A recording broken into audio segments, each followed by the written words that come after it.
I know many of you started this in class. You were able to get a jump start on this, so I might not have too many viewers today.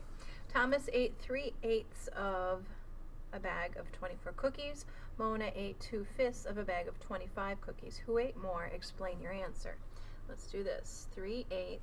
Remember, we can do times here, or we can write the word of 24, and we're going to use that same way we've been doing. 24 divided by 8 is 3, times 3 is going to equal 9. And then we've got 2/5 of 25.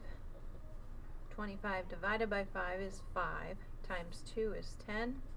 So the person who ate more was the person who ate 2/5, so that was Mona. And I think I would say Mona ate more.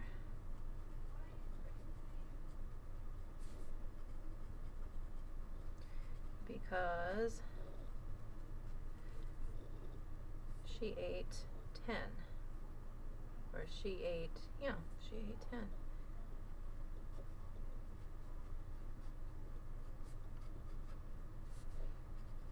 And Tomas ate 9.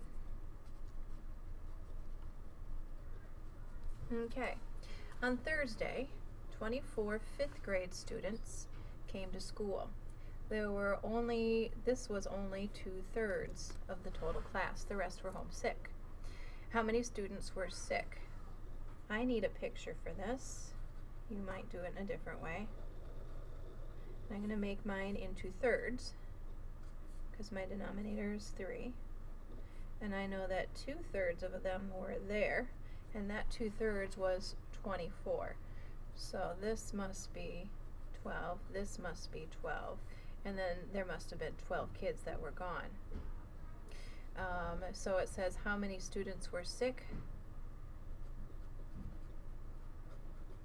12 students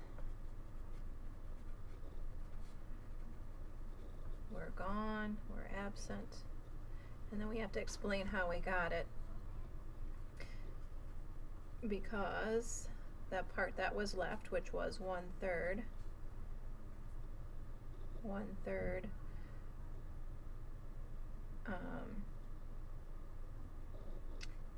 is 12. 1/3 of the total. I probably should have written that. 1/3 of the total is 12. All right.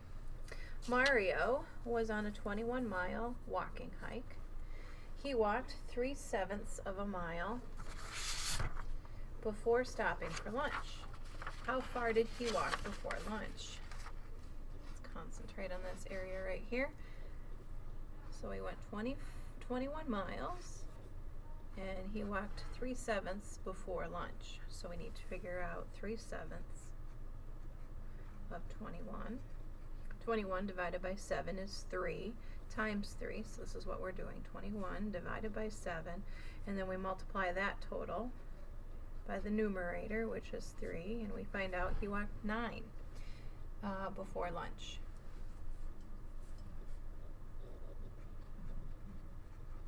We need to put it in words.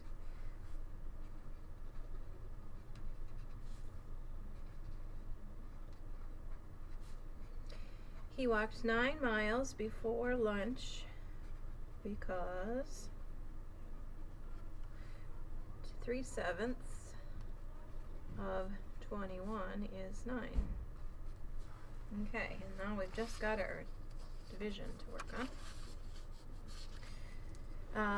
52 goes into 156. How many times? These are tricky, you guys.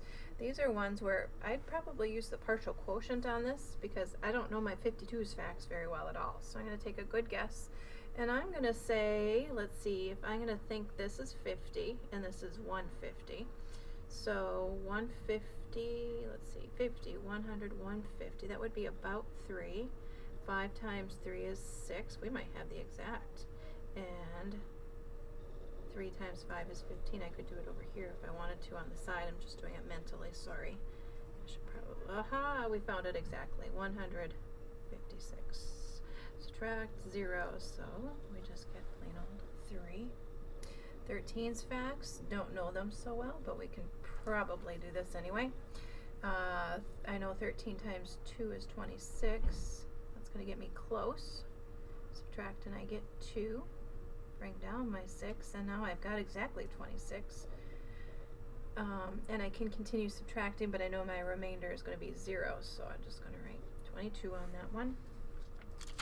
And let's see, I've got 24 goes into 57. Let's see, 2 times 3 would be 48. 3 times would be too much because 20 times 3 would be 60, so it's going to be 2. 48 with a remainder of 9. Bring down the 6. And now I've got 96, 20, 40, 60, 80, 100. So about 4 times. And I can do a little side multiplication here if needed. Otherwise, do it mentally. That's exactly 96.